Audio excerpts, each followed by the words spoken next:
Hello दोस्तों, स्वागत है आपका हमारे इस चैनल FM गाइड और डेक्कन डाइजेस्ट में।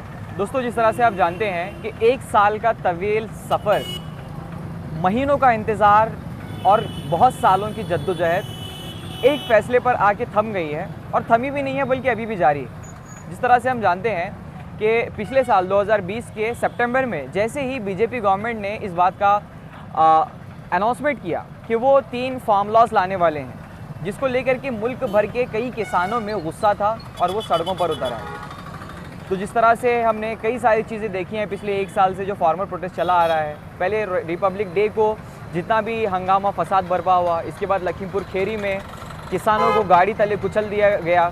इसके बाद भी कई सारी चीज़ें हुई, उनके ऊपर वाटर कैनन्स डाले गए, पुलिस ने लाठी चार्ज किया और हमने देखा कि दिल्ली के सिंघू बॉर्डर पर और उसके कई सारे इलाकों में तकरीबन 40,000 से ज़्यादा किसान एक साल से ज़्यादा वक्फे के लिए वहाँ पर लगे रहे और गवर्नमेंट से ये मांग करते रहे कि ये 3 फार्म लॉस जो लाए गए हैं वो सरासर किसान के ख़िलाफ़ में है और इसका रिवोकेशन करना ज़रूरी है। तो आखिर में आज this video is sponsored by Kuradi supermarket near Uma मस्जिद, हल्ला चौक के प्रधानमंत्री टीवी पर आए और महज इस बड़ी जद्दोजहद को इस एक जुमले पर ख़त्म किया कि वो ये जो है तीनों फार्म लॉस को रिवोक करेंगे और जो आने वाला अगला पार्लियामेंट सेशन होगा उसमें उसके बाकी के जितना भी बचा हुआ प्रोसेस है वो भी कंप्लीट कर लिया जाएगा। अब सवाल ये है कि जो 750 से ज़ायद किसान पिछले एक साल के प्रोटेस्ट में मारे गए हैं, उनका क्या, उनके फैमिलीज़ का क्या? पिछले एक साल से किसान अपने खेत को जोतने के बजाय सरकार से सवाल करने में सिंघू बॉर्डर पर अड़े हुए हैं। उनकी खेती का क्या, उनका जो नुकसान हुआ है उसका क्या? इन सब चीज़ों की भरपाई कौन करेगा? मगर जो आज जो फैसला आया है उसको लेकर के काफ़ी सारे लोगों में एक खुशी का माहौल है और यहाँ पर आप देख सकते हैं कि बसवा कल्याण में आम आदमी पार्टी की जानिब से एक दूसरे में मिठाई तकसीम करके उस खुशी को मनाया जा रहा है और इस खुशी का इजहार करने के लिए आम आदमी के कार्यकर्ता यहाँ पर मौजूद हैं। तो आइए बात करते हैं आम आदमी पार्टी के सिटी प्रेसिडेंट मोबिन साहब अभी हमारे साथ जुड़े हुए हैं। जी सर, आपको क्या लगता है कि ये जो इतना बड़ा मूवमेंट था महज प्रधानमंत्री के एक जुमले पर ख़त्म हुआ है, तो क्या वो भरपाई होगी किसान के प्रोटेस्ट की?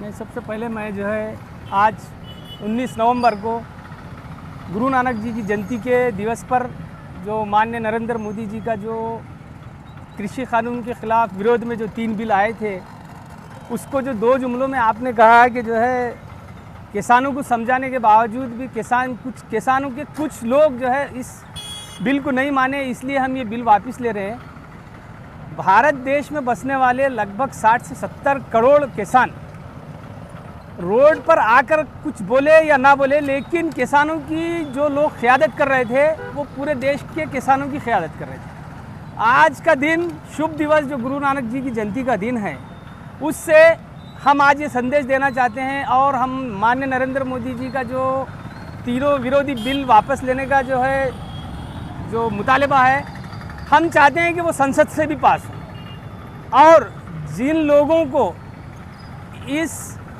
प्रोटेस्ट से नुकसान हुआ है, जानी माली नुकसान, उनकी भरपाई की जाए।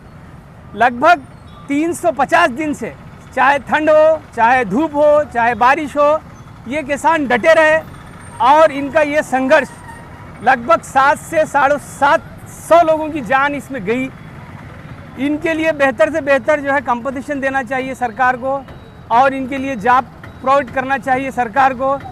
महज आकर जो है इतना बोल देने से वो जाने वापस नहीं आएंगे और जिन परिवारों का नुकसान हुआ है वो नुकसान की भरपाई ये नहीं हो सकती। ठीक है, देर आए दुरुस्त आए। माननीय नरेंद्र मोदी जी का इस फैसले का आम आदमी पार्टी स्वागत करती है और जब से ये 3 किसान विरोधी बिल भारत सरकार लागू की थी, अव्वल दिन से आम आदमी पार्टी इसके साथ थी। इस संघर्ष में हमारे राष्ट्रीय अध्यक्ष अरविंद केजरीवाल जी हो, चाहे हमारी पूरी आम आदमी पार्टी हो, इनके साथ ख़त्म से ख़त्म मिलाकर थी और बसवा कल्याण में भी बहुत सारे प्रोटेस्ट हुए जिसमें आम आदमी पार्टी बसवा कल्याण ने हिस्सा लिया।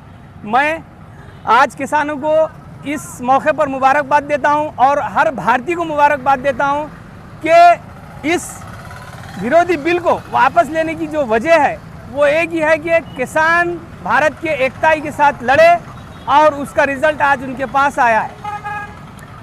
चलिए, बहुत अच्छा। हम लोगों को भले ही एक अच्छा फ़ैसला देर से आया हो, मगर हमें उन 750 शहीदों को भूलना नहीं है। ज़्यादा से ज़्यादा कोशिश कीजिए कि खुशी मनाने के बजाय उन तमाम शहीदों को श्रद्धांजलि दी जाए।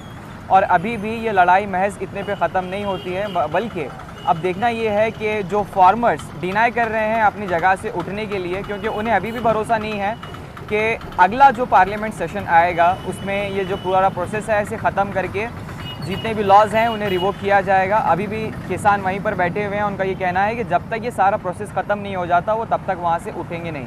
तो अब देखना ये कि आने वाले दिनों में क्या कुछ होता है। और आप इस मोदी जी के इन फैसले पर और पिछला जो 1 साल गया है प्रोटेस्ट में, उस पर आपका क्या कुछ कहना है, आपके क्या कुछ फीडबैक है, क्या कुछ सजेशन है, नीचे कमेंट सेक्शन में आप ज़रूर रख सकते हैं। और ऐसी खबरों के लिए बने रहे हमारे चैनल FM गाइड और डेक्कन डाइजेस्ट के साथ।